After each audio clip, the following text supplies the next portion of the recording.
What you're going to hear next is a conversation between me and my friend Alexis Gay. I'm sure a number of you follow her online, her tweets and her videos. We go into her background, how she got into comedy, how she started a podcast, how we met, all that stuff. So excited for you to hear the conversation with me and Alexis.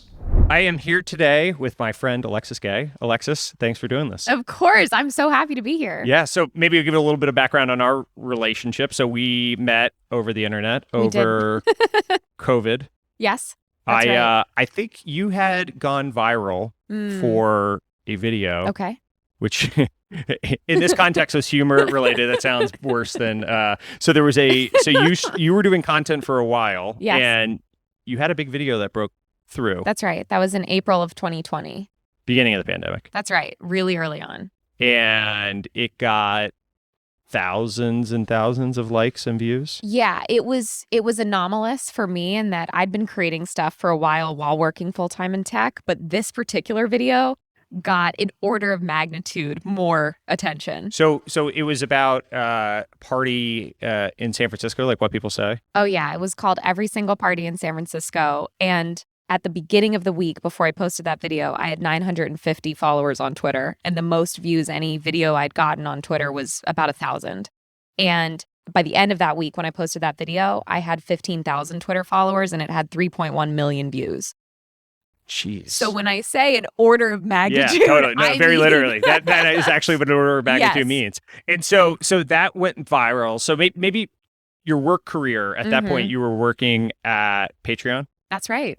And so you had maybe take through your tech career a little bit there, and I mean, it's a tale as old as time, tech to comedy, obviously. Yeah, exactly, a very natural, well-trodden path. Yeah, I'm aspiring. It's not going as you're well. On your way. Yours is going better than mine is. Yeah.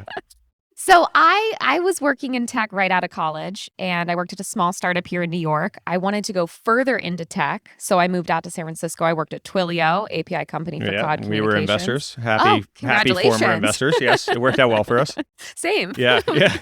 And then after Twilio, I worked at a company called Patreon for 3 years. Yep. And Patreon was, when I joined, Patreon had about 120 people. And I was so lucky. I feel like I joined at exactly the right time because— What year is this? This was 2016. Okay. Oh, sorry. I joined Patreon in 2018, March of 2018. So Twilio was 2016 That's to right. 18. Yeah. And so Patreon was an opportunity for me to come in and do stuff I really loved. So I was joined to do strategic biz dev and build out operations on the partnerships team. And then by the time I left 3 years later, I was running the partnerships team and had gotten to build out biz ops on the go-to-market side. And so I went from being an IC, originally hired to help people that had big audiences understand how they could use Patreon, to running that team and having 7 direct reports, which was such an unbelievable, like everything I could ever want from my tech career for the perfect company. Totally. Yeah, exactly. It was a nice, I guess you probably learned a lot interacting with all those people 100%. For what you're doing today, which we'll talk a little bit more Absolutely. about. But so on the relationship side, so that video went viral. Yes. And then it was that weird period in COVID where like people were all like interacting online only because we were actually like very nervous about COVID at that point in time. Absolutely. And like Clubhouse was a big thing. Clubhouse was huge. I remember we were in a at Clubhouse that time. room together at one point, Yes. and I was in earnest. I didn't really start posting on Twitter until the beginning of the pandemic. Was when Really? Yeah, my former employer was an RIA, and okay. so the amount of stuff I could post and like how unencumbered I could be with what I would say. You didn't want to get called into the principal's office. I did get called into the principal's office at times, and so then I joined Redpoint, and we're not registered with the same like considerations, and also it was the pandemic when we were. I was bored, I get that. And so I started tweeting in earnest, and and so we got to be friends through that, right? And then we finally met in real life sometime that fall, maybe. Miami? No. No. Yeah. Really? No. We met in New York before then. I don't think so. Yeah. No. When? That bar that like is high up in the. Yeah. Yeah. I don't know what it is. It was like Why in did I town. repress that memory? Yeah, I don't know. Oh my God, you're right. Yeah, We overlooking totally Central did. Park. So yeah. we met there and then hung out. Well, You know what I recently found? I think your first tweet to me. Do you is know that right? you tweeted to me No, before we met? No, it sounds ominous. Hopefully know, it it was a does very sound- normal. What? I waited to tell you that until we started great. recording. We'll need to pull this up and have this on screen as we're talking. It's nothing bad. I think you just said like you're very funny Oh, or good. something like that. That's and nice. I was like, oh, That's wow. a positive energy bringing to Twitter. I was really surprised, but I thought you were funny too. So Good. I'm surprised to learn you just started. Yeah, I did a little bit. I don't know. I could dabbled. probably go back and I dabbled. I could probably go back and look, but I think I probably had 1,000 or 2,000 followers or something at the time, and I was doing like very serious like software valuation posts. Which when did you start your Twitter account?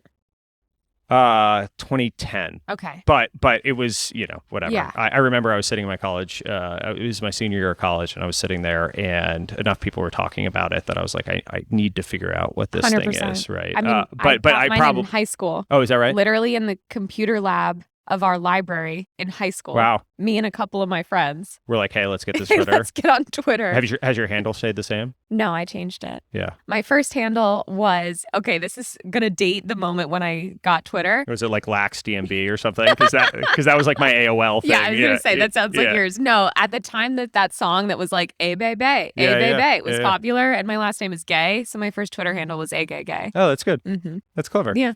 Yeah, it probably hasn't aged as well for like professionalism, and you probably had to evolve a little bit beyond that. Yes, I've evolved. Yeah. So you did Patreon, and That's right. you left when? I left in December of 2020.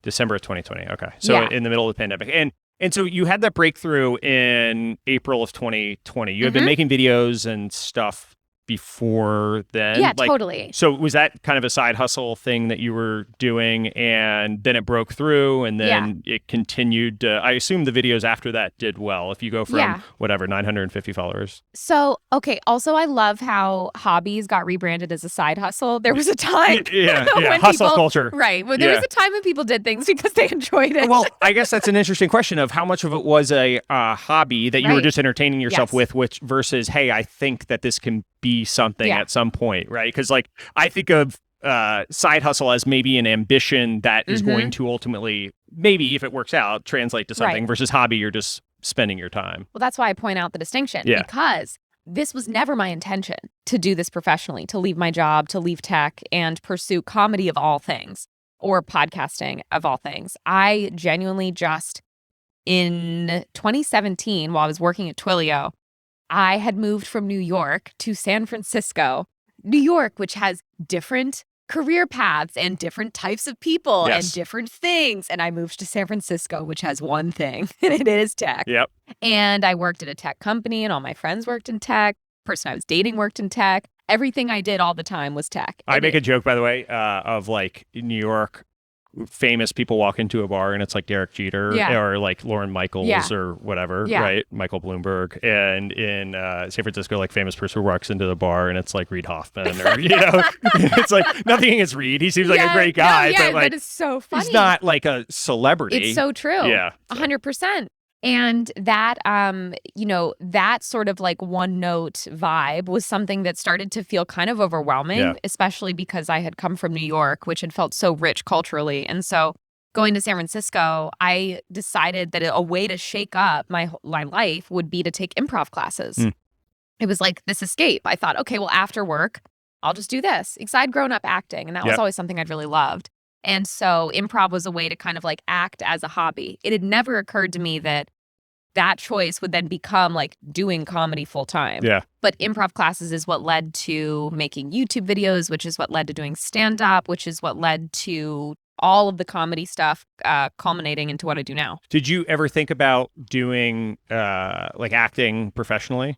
Oh, yeah. Oh, this is a fun fact. My plan was to be an actress growing up. Interesting. That was always the plan. But there's a flaw in the plan, which was that I was always intensely academic as well. Yeah. So I was never just like, I'm a theater kid and that's all I want to be. I was always like, yeah, I'm going to be an actress. I'm also going to like work really hard to get good grades because I need that gold star. Yeah. But I was like, but ultimately it won't really matter because I'll be an actress. And then I went to NYU where I got to design my own major. And I made sure to take lots of classes that were in the arts, acting, et cetera. But I paired it with a business minor called the Business of Entertainment, Media, and Tech. Was that something they actually offered, or did you? Okay. Mm-hmm. And so that was a way for me to feel like I'm going to get a great education, a liberal arts education, humanities, but have a nice business minor to round it out. But at the end of the day, it doesn't matter because I'm going to be an actress. But then when I graduated and it was like, hey, guess what? It's time to act. I was like, cool. I'm going to get a job at a tech startup. Totally. Well, it's interesting. It's interesting. The people I always, historically, a lot of the people that pursued like creative endeavors or either, this is something I've thought about. I'm not sure if this actually proves out, but like, Anderson Cooper came from the Vanderbilts, right? Or Nick Kroll's family are billionaires. Julie Louis-Dreyfus family billionaires. Like you go through Rashida Jones, Quincy Jones. You sort of go through Kate Hudson, Goldie Hawn. Yeah. It's kind of like people that grew up with a lot of money and were kind of exposed, willing to take that risk, or people that had nothing to lose, right? And so like Brad Pitt came from, whatever, a small Midwestern town. And it was kind of like in the middle where there's not really a soft landing if you go for acting and fame. It's not like, the gradient of curve of like what you make or your professional success is like pretty harsh, right? Yes. It's either you make it and you're amazingly successful, or then there's like a bunch of small stuff in the middle, but you're still kind of living paycheck to paycheck, or you're like totally struggling, right? Yes. And it's hard, I'm sure, when you're faced with the option of like having a comfortable tech job versus going to move to LA or whatever. It's probably pretty daunting. There's so much there to talk about. So one thing is that this was in 2013 when I was facing this decision. And at the time, making stuff on the internet wasn't a career. Yeah. And it was barely a thing. It was, some people, had been on YouTube really early on, but if you were interested in the arts, like in acting or whatever, music, I don't think that at that time you immediately looked at the internet as a way to develop independent success and fame. Yep. And so that wasn't even in my brain, the idea that that could be a path for me. And acting felt so powerless because I felt like I would always be waiting for somebody to say, oh, it's your turn. Waiting for somebody to pick me, to cast me, to bring me on as a client. And it's outside of your control. And also it's not like a linear career path 100%. Where you can always be talking yourself into, I'm just my big breakaway, right? Yeah. And it's like, you hear about John Hamm or George Clooney or like people that got to be successful at 35, 40. But how many people delude themselves into thinking that like, if this works out, right? But it's totally outside of your control versus most jobs are like at least somewhat linear. That you're putting one foot in front of the other and like, okay, I'm going to be a manager, then a senior manager, then maybe a VP or whatever it is, right? And also you can work really hard and not have that correlate with your success. Yes. And so let's contrast that with tech. Working at a 17-person tech startup in 2013?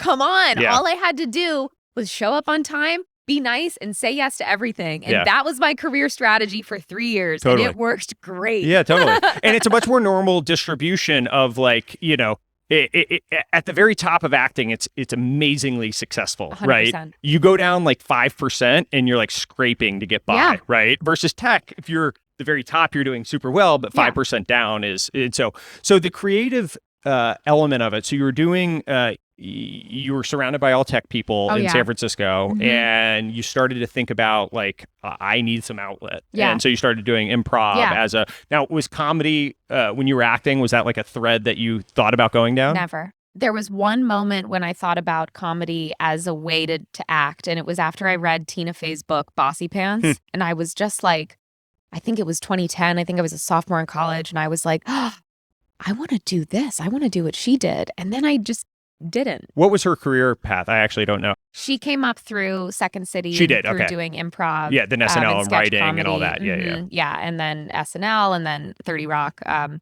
now she obviously writes and produces a lot and stuff like that. But that was the only time when it ever like occurred to me that was a thing somebody could do.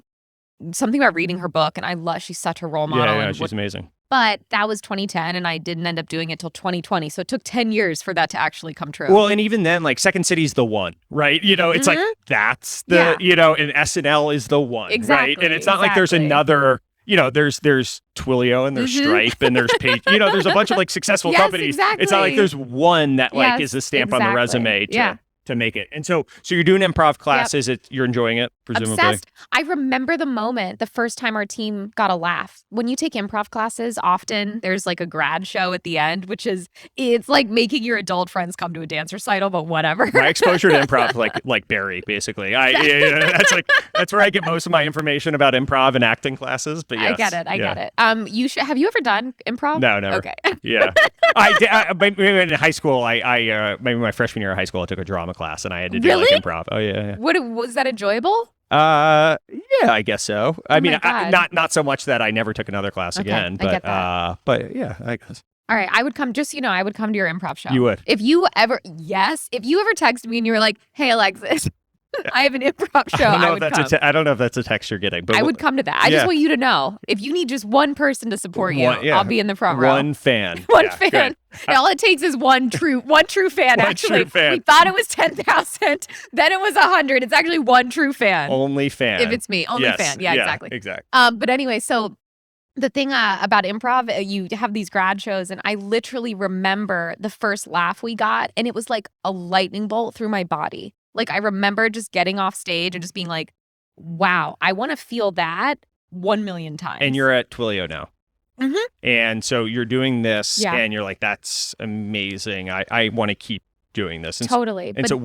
So you started doing YouTube. Like, were there people you looked to at that point? I don't even remember what the YouTube, like, were there people that you could look at and be like, all right, I want to internalize like that video style a little bit? Because you have a signature video style, at least the way that I think about it. Yeah. The Alexis Gay branded video. TM. Were there people that you sort of looked at and it's like, okay, I'm going to port over like this version and make it tech or San Francisco centric? I would love to say yes. It would make it sound like there was a plan. But no. I will also clarify that even though I loved improv immediately, there was no part of me that wanted to do it full time. Totally. 0%. I just loved how it felt. Yeah. And I also loved working in tech, and I still love tech as an industry. Obviously, it's flawed in many ways, but I just have a lot of appreciation for it. And so comedy and sort of developing like what kind of comedy I wanted to do came out of like true love and joy from creating it. And so I didn't set out to build a following, and I didn't set out to leave my job. I just like wanted more. So it was more like, okay, improv classes that led, 5 rounds of improv classes led to co-founding. And I love how can we curse on this? Yeah.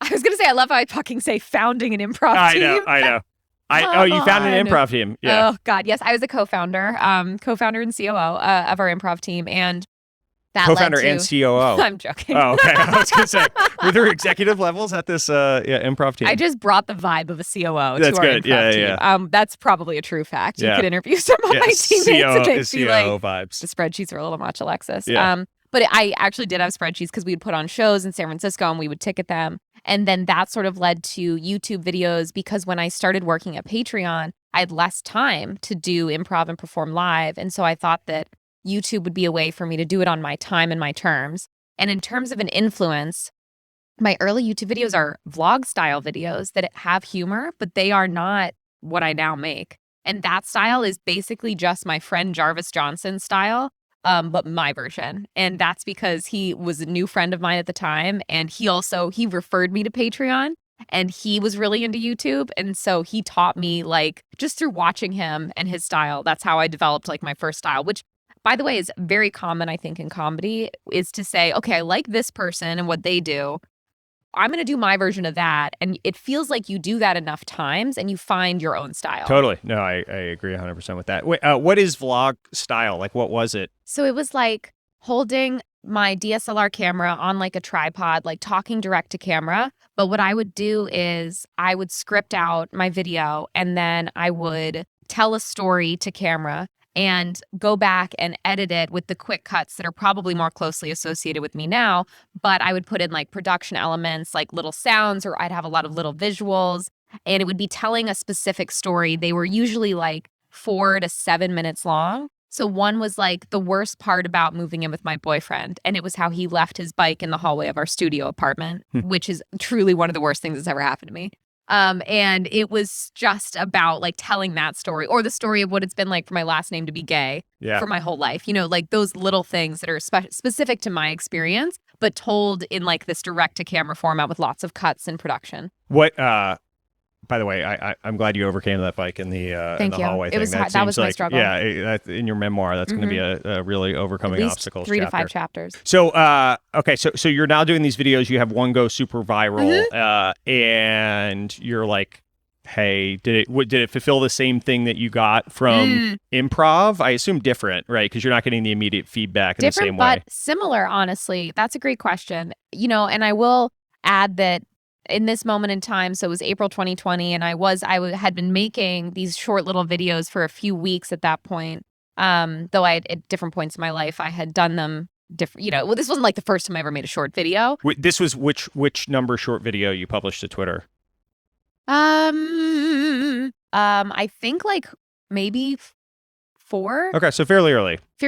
Yeah. But in between working at Twilio and Patreon, I took time off. And the way that I filled that time was I decided I would make a short video every day for 30 days.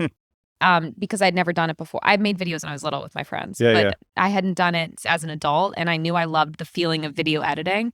And that was a way while I was unemployed for me to not just like plow through a season of Netflix. Totally. And making those videos one a day for 30 days taught me something very important. One, it helped me ramp up my skills way faster than if I had taken my time. And 2, at that time, before I joined Patreon, it taught me, I do not want to do this full time. My biggest takeaway from making those videos and really working hard every day at it was I extremely do not want this to be my job. Oh, interesting. And that's what led me to Patreon. And so why was that the case? Why was it that you didn't want to do it? Because at the time, I didn't see a path to doing it independently. I didn't see a path to monetization and just creating short video content. And I missed tech. I missed doing biz dev. I missed having coworkers. And what I realized was it would be shitty to do it full time. And also I would have someone, if I worked for a company and I made content for them, I feared that I would have someone telling me how to do it, which sounds really obnoxious that I'm like, I don't want feedback. Yeah. I don't. It was a thing I did for joy. I don't want to know what someone else thinks of it. Totally. I just want to do it for fun. Yeah, interesting. So now you this goes viral and you're like, okay, I need to capitalize on that moment and put more content out there, or what was the reaction? Okay, so a lot of feelings because, like I said, I'd been making stuff online for several years, but not for an audience of that size. Yep. And then suddenly my audience was not only so much larger, literally 1,000 to 15,000, as I said, but it was also full of people I respect. It was tech CEOs, people whose names I knew, investors I was familiar with, Logan Bartlett. Yeah, I was going to say, I think I was waiting for you to, if you weren't going to work me on, I was. Huge people who I knew and or I should say who I knew of. Yeah, totally. And suddenly they're following me. Yeah. And I was like, okay, I mean, sure. But it was like I had been doing stand-up for an intimate group of people. And I'm holding the mic, and then 15,000 people walk in. Yeah. And I had to keep telling jokes. Totally. Yeah. And it was such a bizarre feeling. Well, and they're there because of a momentary video, and now you need to recreate that. You're like, so was there like, were you paralyzed to make the next one, or did you just rip the Band-Aid and you're like, I gotta just keep at it. If I might as well keep shooting, because if they don't like me at 100%. This next shitty video that I'm going to put out there, like they're not, they don't get the good ones that are going to come too. Yeah. Yeah. If you don't like me in my video of trying on jeans, then you don't deserve me at my every single party in San Francisco. That's a real video I made. Okay. So the thing is, one, yes, I immediately was like, I have to rip the Band-Aid off. And so I forced myself on that day that it went viral to write and publish, I think 2 or 3 jokes. Because I was like, the longer I go without saying anything, the more pressure I'm personally going to feel. Yeah, you're building up the... Yeah. And also, if they're going to leave, they'll leave. And I think that's okay. And I want to come back to that point, actually, because it's something I learned at Patreon that I think is really valuable. But on top of that, there was a moment where it was like, oh, the first video that's ever, quote, done well was about tech and about San Francisco. And I even had a friend kind of say to me, like, oh my God, what are you going to do next? You should just make part 2. You should make every single party in San Francisco part 2. And I consciously chose not to do that. And instead I put out a video that had nothing to do with tech intentionally. because I was afraid that if I started going down a path of only creating one type of content, it would be so hard to break out of that later. Yeah, people follow you for one reason. It's like you got to be careful the followers you get, right? It's like if you do one thing and they're going to keep coming back to hear the hits, right? And you're not going to get an opportunity to have your Bob Dylan electric album or whatever it is. I don't know the right analogy, but yeah. But if they want you acoustic, then they're going to ask you to play the San Francisco tech video. And that was a fear of mine because tech has been a big, big part of my life. Ironically, a big part of my comedy life as well. Yeah. But it's not the only thing about me. And so the next video I put out was my reaction to watching season 3 of Westworld, which was a very confusing show to me. Yeah. And so I think a lot of people. I think to a lot of people. Yeah. And so that was an intentional choice. The thing that I really committed to was I'm going to put this out every week. And even then, it was not because I want to do it professionally. It was because I was living in a studio apartment alone in San Francisco during the pandemic. Yeah. And I was sad. And I was like, this is a thing I can do that brings people joy, including myself. I'm going to do it every week while working full time. Yeah. It is amazing the consistency, forcing yourself to just keep doing something, like even setting deadlines, even if artificial, for yourself. Hey, I'm going to push this out every like that's one of the things we've done is just, hey, midnight on Friday Eastern time, this is going out, or with however done it is or not, we're going to get it out there. And I don't know, people build habits around it, right? It keeps discipline for yourself to, force, and to some extent, I think constraints can breed creativity, right? I love having creative constraints. Yeah. That's, my videos are 1 minute because all of them are 1 minute. They're 59 seconds max. Initially, that was because Instagram used to only allow you to upload 1 minute. The first video I ever tried to make was 2 minutes long. And then Instagram was like, nope. And I was like, oh, okay. And so I just recut it to be a minute. And that was in, I don't know, 2017 or 2018 or something. And I've just done it ever since because I love having that constraint. Yeah. I mean, you do a good job even of the jokes you make. I feel like you're never snarky or like punching down, or like you're sort of building around like a positive sort of optimistic, which I think is even a harder type of humor to do, right? Easy for me to be like a sarcastic asshole, right? But like I think that is, I've always respected Seinfeld and Larry David and people that can just be clean and funny, right, versus raunchy and all that. And so I feel like you've been able to, I don't know, not punch down in the jokes you make. Thanks. I'm so glad that you feel that way because it's very important to me. I hate being mean. Yeah. And I hate making people feel bad. And I want to make people feel good. So I don't want to make fun of them. Yeah. Even when I am making fun of people, like people in tech, people in San Francisco, I'm always just making fun of myself. This is kind of a joke, but not really, that most of my videos are just me taking a part of myself and just turning it up to 11. Yeah. Like, what if I was worse? Yeah. No, it's interesting. It's one of the things I have a few like rules or lines that I won't really touch. And one of them's like not really making fun of founders, for example. Like my job is only beholden on founders, and there's oftentimes very ridiculous things that founders will do, and I try not to specifically call out that behavior. Now if it's Elon or Mark Zuckerberg or whatever, I sort of feel like that's within realm of like that's fair, but for the most part staying away from specific founder examples, just because I don't know, my job's totally beholden on them continuing to do what they're doing, and a lot of people are going to fail, and a lot of people aren't going to be able to be successful in what they're doing. But I am more willing to toe the snarky asshole line, I think, than you are. I don't want someone to read something I write and be like, "Oh no, that hurts." Yeah, I've made my bed with that one. So in terms of so now you're pumping out these videos. It's going well. You're at Patreon, which I assume is empowering for all this stuff, right? Oh yeah. Well, this is the point that I wanted. There were 2 points here that I want to come back to. Yeah. One is around building for your audience. Oh my God, did I say building? I literally meant creating. Yeah. That's so embarrassing. Time to build. You're totally been indoctrinated. I'm building in public. Yeah, building in public. Yeah. Wow. Wow. Mark Andreessen's just warped your brain. Yeah. Wow, that was truly tragic for everybody involved. Okay, so I think there's like creating for the audience, creating for your audience, then creating for an audience. And the difference here is something I used to talk about a lot at Patreon. So you kind of said earlier, like, oh, I'm sure working at Patreon, you were exposed to a lot of things that maybe helped you later on. Yeah. This is absolutely true. One of the strongest things that I learned at Patreon was simply that this path was possible because I saw creators do it. What I learned is that it was unbelievably hard, but not impossible. There's no one roadmap there's no one roadmap to become an independent content creator. Yeah. But all I needed was to know that people could do it. I was like, oh, it's just really hard, but you can do it. Great. Yeah. Okay, so that was a big takeaway. And then 2, because my job was running the creator partnerships team, I would often speak at conferences about building membership and building an audience as a creator. And so I would present on what you can do to build your audience. And I was always careful to differentiate between building an audience, which you can do pretty quickly, and you can do with growth hacks, and you can do by capitalizing on trends. But you may grow so fast that you attracted people who are not going to be along for the ride when you want to make something different. What if you want to make something different? Totally. That's one of the things I found is if I because so many people have come along for jokes or making fun of the venture industry, if I do some thoughtful analysis or something, I've started to do it enough that people like have stopped doing this. But for a long time, my entire feed was like, make me a bicycle clown. It was like, it was like, hey, can you do the jokes? I didn't come here for your like weighing in on the market machinations. I like when you're earnest on Maine. Yeah.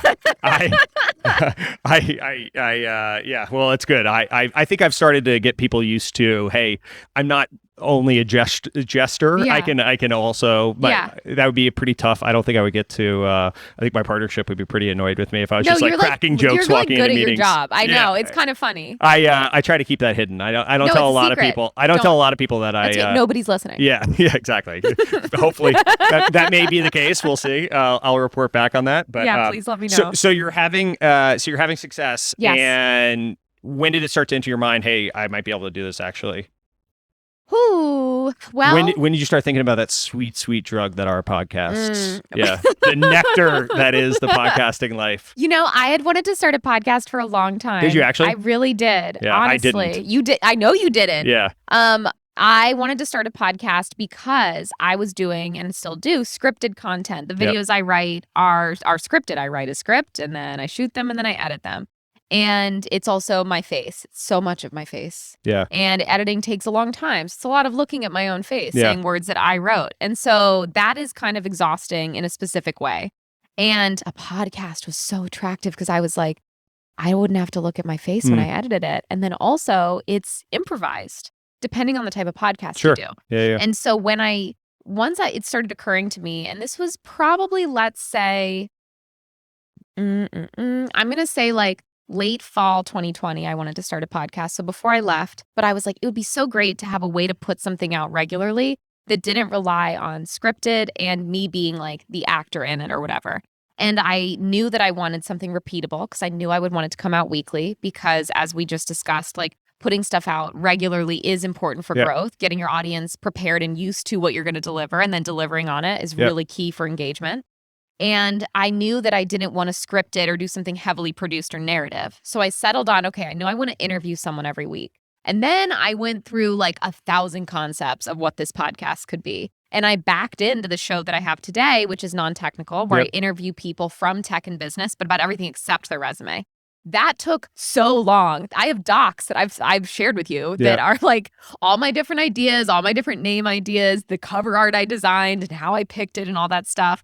But I started thinking about it so much longer before I actually started it because I knew I needed the time to make it good. And I didn't think I could do that without leaving my job. Oh, interesting. And so what gave you the confidence to leap in that? Was there someone that you looked at that said, hey, this person has been able to make it, and so I think that I can do it? Like, I mean, does it just take no salary to go from having a salary to no salary is a big jump, right? That part sucked. Like buying stuff is dope. You know what I mean? Yeah. Having things. Yeah. I'm a fan. Yeah. Frankly. Meals. Hot take. Health insurance. Yeah. Health insurance. That's a big one. Yeah. Incredible. Yeah. Pro health insurance. I know. Hot take. Alexis Gay famously pro health insurance. Yeah. Famously pro health. Okay. So how did I decide? Well, there's a couple things here. One, macro context. it was the pandemic, and it was December 2020, like I said, when I officially left. I made the decision in October 2020. So we've been And you had a few podcast episodes out at that point, or no? No. Oh, okay. I didn't start the podcast until I had already resigned from Patreon. Actually, like, I think my first episode came out December 9th. My last day of Patreon was like the 31st of the year. So I launched it already as like my exit Transition thing. out, Yeah.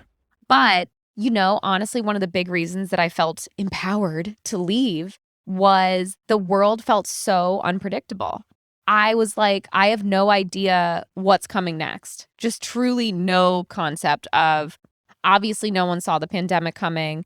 I certainly didn't see it lasting as long as it did. And I just kept feeling like, I don't know. And I certainly didn't see that video going viral coming. Yeah. And all these things, good and bad, were just happening. And I thought, well, I would like to know what it feels like to have all of my time spent, all of my time self-directed towards what I want to be doing. And the thing that really pushed me over the edge was redefining success. Because a lot of people, when I said I'm going to leave and do this, they were like, oh, are you going to try to make it? You're going to try to make it as a comedian or as whatever? And I was like, not really, because I don't believe in that. What happens when you make it? What do you get up and do the next day? Totally. You're just done? Like, I will never be satisfied by that. But I wanted to know what it would feel like. The thing that I compare it to is going on a hike. No one is like, hey, was that a successful hike? You're like, how was it? Was it hard? What did you see? How was the weather? And so once I changed my perspective from, I need to leave and crush it. Get to the top versus the journey that you enjoy along the way. Yeah. I just wanted to know what this would feel like. And I'm so grateful. That was a year and a half ago. I love it. I still love it. I want to keep doing it. But if a year from now, you and I are having dinner because I'm like, Logan, I'm ready to go back to tech, fire up the port coast. Who wants me? Yeah, exactly. Like, that would be a great outcome. How cool would that be? Yeah, if totally. Then I go back. I've learned so much. Well, and it's it's a two-way door, right? That's Yes. like that. Jeff Bezos often talks about like decisions that can be undone versus the ones that can't be undone. And like this is, you can enjoy the journey along the way and then go back. Like there will be even more people that want to hire you than before, right? Because now you have this experience and you have a breadth of resume, and you could go do the community job at Patreon that you once did, or incorporate all these things that you've learned along the way to help companies out. Yeah. No, that's super interesting. And so what are all the things you're doing today? What do I do today? So today I continue to put short videos out on the internet. I write a bunch of tweets. Which that's not a business. That's like a awareness thing for you. Like that, are some of them sponsored? Every once in a while, I take on a very limited number of sponsored videos. And I'm very selective about when and how and who I do that with, because literally, like, I am so humbled by the opportunity to have an audience. And I respect my audience so much that I never want anyone to feel like it's a cash pinata where, I'm just going to use them to make a bunch of money. Now, my podcast is unapologetically sponsored. Yeah. And I'm certainly not sitting here apologizing for the sponsored opportunities that I do take on, because I too need health insurance. Yeah. As we mentioned, we're pro. So, yeah. But I think there's a way to take on sponsorship, and there's a way to monetize your content that it makes sure that your audience still gets to feel respected and that you're still putting out stuff that brings a lot of joy. And so that's how I make all my decisions around how I take money. Yeah. It's interesting. You made the point about you need to be comfortable with losing people along the way earlier, and said you wanted to come back to that. Was that part of this, that like if people are going to get upset about, you're like, hey, I'm doing this, for the most part, it's free content for everyone, right? Yeah. Is anything behind a paywall that you do? No. So it's kind of like, hey, if you don't like it, you can you can unfollow, right? Right. And I don't mean that in a mean way. Like, don't let the door hit you in the ass on the way out. Yeah. But I'm also sort of like, that's totally fine. Totally. If it's not for you, you may leave. Because there are comedians that are super successful that are not for me. Totally.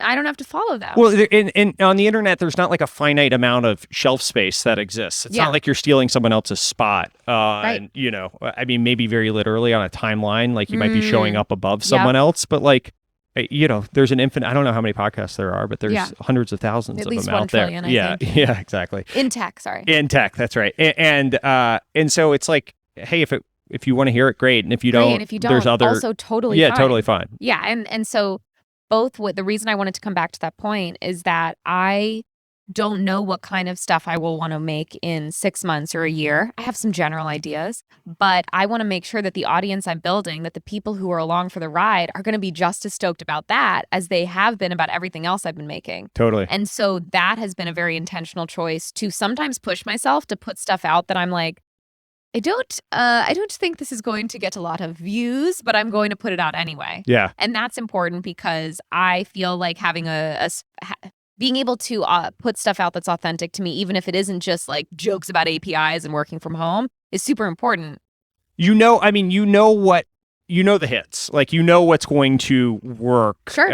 And I guess it's continuing to feel challenged by doing other stuff. That was sort of what I felt in even doing this was like, I sort of not got bored with Twitter. That's wrong because I still enjoy it. But like I sort of figured out plus or minus what I could do to continue to grow and the style of jokes that people liked and all that. And this was a much more you're exposed in a very different way. Like the level of depth that you need to have. You're not constrained to 140 or 280 characters and like one thing. There's intonation. There's nuance. There's you're just much more exposed and it's different. And so that's what I think's been interesting for me as an exercise of doing this. And it evolves. I think people like seeing things evolve over time. Obviously, I murdered my two co-hosts. And, that was a Game of Thrones kind of Machiavellian decision. And when you called me to say I need to dispose of two bodies, I mean, I was there for you. Totally. 100%. It's amazing when you anchor, they don't float to the Hudson. The top. By the way, can we talk about how you literally wouldn't even come on my podcast for almost a year, and now you have your own podcast? I know. Well, it is interesting. It's back to that point where I felt like I had become something of a character within what I was known for on Twitter. Right. And I wasn't yet comfortable with what being fully exposed to the nuance of the intonation of my voice and like what I say. And I mean, a tweet you can delete, right? Or you can check with 4 friends and say, hey, is this funny or not?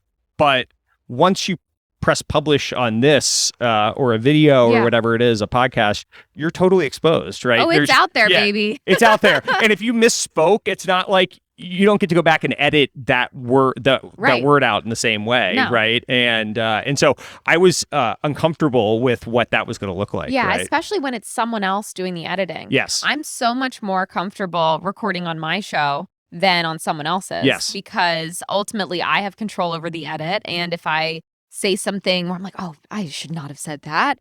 I can cut it out. Whereas you are making yourself more vulnerable when you're putting your trust in someone else's hands. Totally. Yeah, it's amazing how much you think about that. Yeah, I know. I want you to really. I want you to let that sink in. A lot of power that I will wield once we stop recording here. I do think that's an interesting point that I mean, it is amazing the amount of editing that you can do. Whatever I see now it sort of makes you aware to how television or how, media or whatever can manipulate. Even you could be saying something, right? And I'm not even talking deep fakes. I'm talking like you could like slightly edit the cut to make someone sound smarter or dumber based on what was actually said, right? Oh, yeah. And to quote Spider-Man, with great power comes great responsibility. I think like with my show, it's super important that the integrity and the intention of what someone is trying to say is always maintained if I'm going to make a cut. And that's super important because that's what I would want someone to do for me. Do unto others. The golden rule of podcasting. That's right. That's right. So how has the experience of actually starting a podcast been? You've gotten a lot of interesting guests on. Love it. I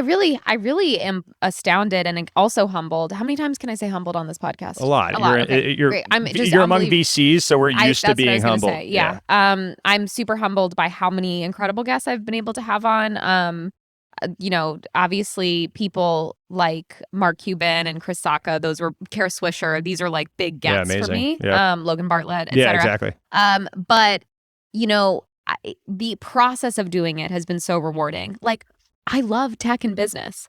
It's just, I really enjoy it. My brain feels like it's split in half. I've got half of my brain that just wants to make people laugh and have fun and bring joy. And then the other half of my brain loves looking at spreadsheets and growth metrics and figuring out what else I can do to run my business more efficiently. Yeah. I have a beautiful notion. You know what I mean? Yeah, I can imagine. And so the podcast gets to tickle both sides of that, where I'm fully independent. I'm not with a network. I do my own sponsorship deals. I book my own guests. I have a team that helps me with some ops stuff, and I have some support, obviously, on the engineering and production side. But I get to run that like it's its own little business. Yep. And that is so satisfying. And I get to sit down and have 45-minute long chats with people that I wouldn't have dreamed I would get to sit down and talk to. And I don't have to ask them about their job. Yeah. Oh my God, what a treat. Yeah. I mean, it's so joyful to sit down with somebody, even if I know them because I admire their career. I get to sit down and actually talk to them about them. And no joke, I've made like good friends who were guests on my podcast are now good friends of mine. That's funny. Oh yeah, like Alexia Bonazis is a great example. Really? Yes, she and I connected on Clubhouse, Twitter, something like that. I thought she was cool. I knew her work. I knew, former TechCrunch. Now she's an investor and stuff. And she came on my podcast. And we just immediately clicked. And now she's a good friend of mine. Oh, that's funny. Yeah, it is. It's interesting the amount of like depth that you get to have in a different format, right? That's one of the things I've, for the most part, I've pushed back on things being like off limits, not because I really want to press like into different subject areas, but I don't know. It sort of feels like a free flowing conversation that I want to have. And to some extent, I feel I'm not a journalist, right? And so I don't feel like an obligation to get to the root of a matter. But interesting. But at the same time, I do want to be able to ask about interesting stuff. And if I get someone that's interesting to sit down with me, I sort of feel an obligation to ask some of those things, because it's not, my pretense isn't everything that's not to do with their job, right? Mine is, hey, let's have an easy conversation about all this stuff. And I don't know, if you're known for something, then I've got to be able to ask about it, right? Or if it's something that someone's going to say, hey, why did you sit there? I don't care if like my journalist friends are going to say, hey, you don't have like the integrity of our institution or whatever. But I do feel that I can't pull punches if I'm sitting across from someone. 100%. Even I feel that way. Yeah. I feel that way even though I don't ask about work. And in some ways, I feel it more so because I don't. When I think about who I bring on the podcast, I am very afraid of being Jimmy Fallon ruffling Trump's hair before the election, where I don't want to bring someone on who either has done things that are damaging to people and not be able to ask them about it. Like Kara Swisher can sit down with somebody who has, we could call it like a controversial persona or whatever, because she's going to ask them about it directly. Whereas I'm like, do you believe in ghosts? Yeah. No, by the way, I feel, I 100% feel that tension and that line. Yeah. And there's been people that have been suggested to me of like, oh, you should bring them on. And either because, hey, I don't want to do a full deep dive into Oppo research to like push back on the views, right? Especially when you're talking to someone that has like really deep, nuanced views of like controversial topics. And I'm like, hey, I can't spend the next 2 weeks learning about like all the counterpoints to like, And so it is an interesting dichotomy with all of that.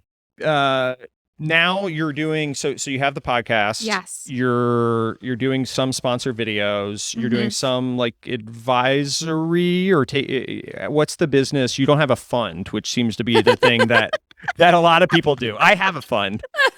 I'm doing the reverse. I think it's an easier path that I'm taking, which is having a fund and then doing this on the side versus a lot of people are doing the reverse now where they're doing the hard part of the job and then doing the fund. Yes. Is that something you've been asked about? Like, hey, can I give you money to invest in some of the startups that you get exposed to? Totally. And how flattering. Yeah, totally. That people would trust my judgment on that. And I do think that I have a perspective that could be valuable in making some of those and early ability to be helpful, like actually bend the curve for some of these companies. Add value. Yeah. Love to add value. Yeah. I've heard about that. Yeah. You should try it. Yeah. The thing is, it would not be shocking for me to one day have a fund. Am I going to regret saying that? I don't think so. But honestly, like that wouldn't be a crazy surprise, right? What's the downside of you saying that? It's like more people are going to ask to give you money. You know? Oh no. Oh no. Oh gosh. All these LPs. I can't believe I said that. Now everyone's trying to give me money. Yeah. Okay, but the thing is, like, I like anything like what I'm doing right now. I want to do like a really, really good job. And I already feel that my focus is split between all those different things that I mentioned I do. I didn't even mention the fact that I do stand-up comedy. That's a whole other thing. That takes a lot of time. And it's hard. It's really hard. What do your stand-up comedian friends, by the way, think about like your tech world? They're definitely like, I think they're aware that I'm like built a little different. You know what I mean? Yeah, like, I can imagine. Yeah, and showing up in a blazer to the club. Yeah, like, reference back, thankfully, Mark Cuban has done a good job of like democratizing information about venture. That's always my shortcut when I'm explaining to someone that like doesn't. I'm like, you've seen Shark Tank, right? Yes, yes. I'm a shark. Yeah. So what's their perspective on the tech ecosystem, though? You have to get a lot of people that are like far on the outside in the stand-up world, right? It's super interesting because, you know, I think like the middle of this Venn diagram, though, is like building a persona or building like a public brand. And so oftentimes the people that I'm comedy friends with, they don't necessarily know why I have a following of people in tech or why my content is focused on tech. They just know that like I have a following or like I do comedy. And so it's fun because when I meet comedians, they have no idea sometimes that I spent 7 years in the tech world, you know? They just know like, oh yeah, you make those videos and I see you around sometimes. And so it's kind of fun because then in the tech world, I'm like a utility player. I can go back and forth and I feel so satisfied by having both worlds as a part of my life because I really don't think if I was just in one, I would feel fully satisfied. Yeah. I've lived in the tri-state area now for like 25 years, but my family's all from the South. Right. So I'm like selectively Southern, I would say. You know, you're selectively tech sense. At this point. Exactly. But the thing about the fund that I also feel is like, if I started a fund, it would be a secret, I think. Really? Yeah. I don't know that I can bring myself to make some personal news tweet. Yeah. I really think it would be like a secret fund. And I think that in order, like all my comms would go down on like Signal or like text. Oh, yeah. Disappearing. It would just be super easy. It would be simple. You could put a check in. I would send updates, but I'm hopeful that my final form is not like some personal news tweet. God, I'm saying that now. I know. And then famous last words. It's literally like I can. We're gonna link back this clip. Cut now. I'm gonna how it started, how it's going. Dear future Alexis, I'm sorry. Yeah, some personal news. Now, what's your perspective, having been on the outside, but also on the inside a little bit over the course of the last 18 months? What's your perspective on the state of the tech ecosystem, the rhetoric around it? You've moved from San Francisco to New York. Yes, and I'm back, baby. like what's your what are your feelings to tech? You mentioned loving it, which is not something a ton of people admit publicly these days, I think. Isn't it? I know. It's weird. It's a controversial I'm a contrarian. I was going to say, yeah. Pro tech. Pro tech, pro health insurance, famously controversial comedian Alexis Gay.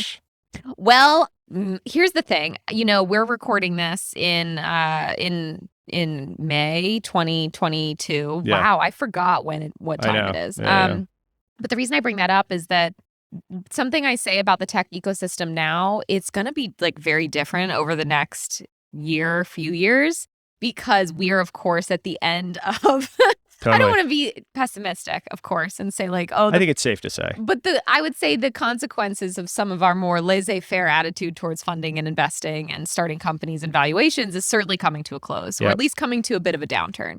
And so I don't know what the tech culture and what the tech dialogue and rhetoric is going to sound like.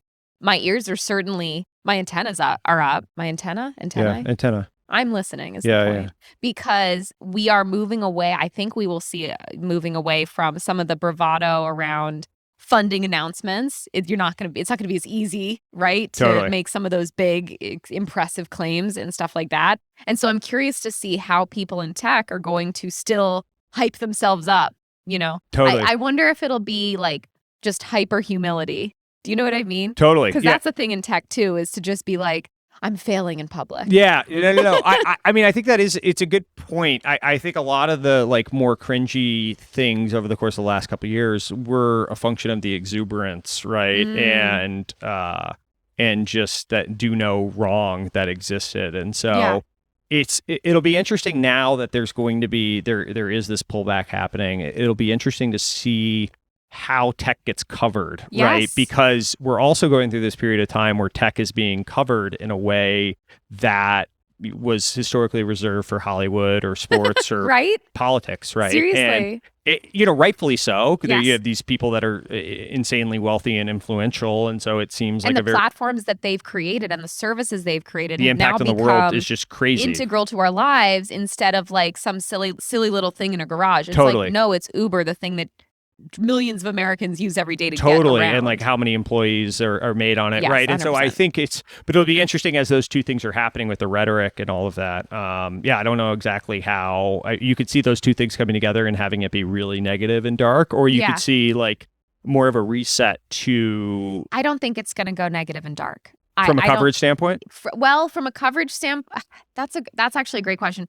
I think it will be hard to keep kicking tech when it's down from a coverage standpoint. Like, I think that lots of layoffs are happening right now, right? And Equity Pod, I think the title of their episode last week was like, layoffs don't happen to companies, they happen to people. Yeah. Like, you have to remember that there are real people on the end of some of these decisions. 100%. So I think the coverage will respect that. But my perspective is always more from like, how are tech people talking about this? How are tech people talking about themselves and their companies? And something that I'm very curious to see is actually the relationship between VCs and founders, because it kind of feels like we're in for a bit of a reckoning. Oh, well, I'm interested in what way you mean that. I agree, but I'm interested in what way. Okay, so what I mean is that this is not referring to anyone in particular, but I feel that the culture, of course, from like the founder perspective, has been very like, which VC will take the honor of investing $20 million in my company? Yeah.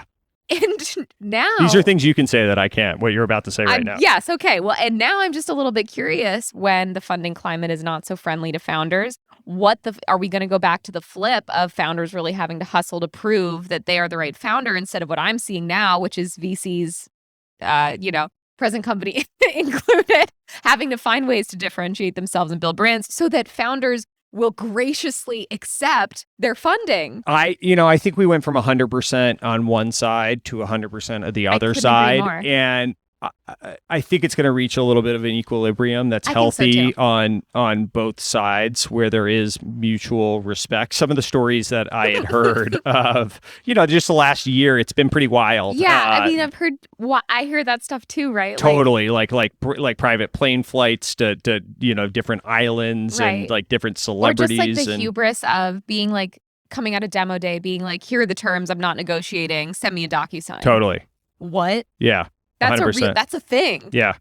The pendulum's going to keep swinging. I think it's been good and healthy for VCs to get a dose of, humble pie dealt to them by founders over the course of the last year.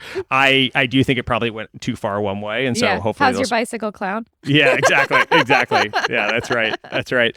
What about New York? How's it been to be back? Oh my God. Whew. Oh, I'm so happy to be back in New York.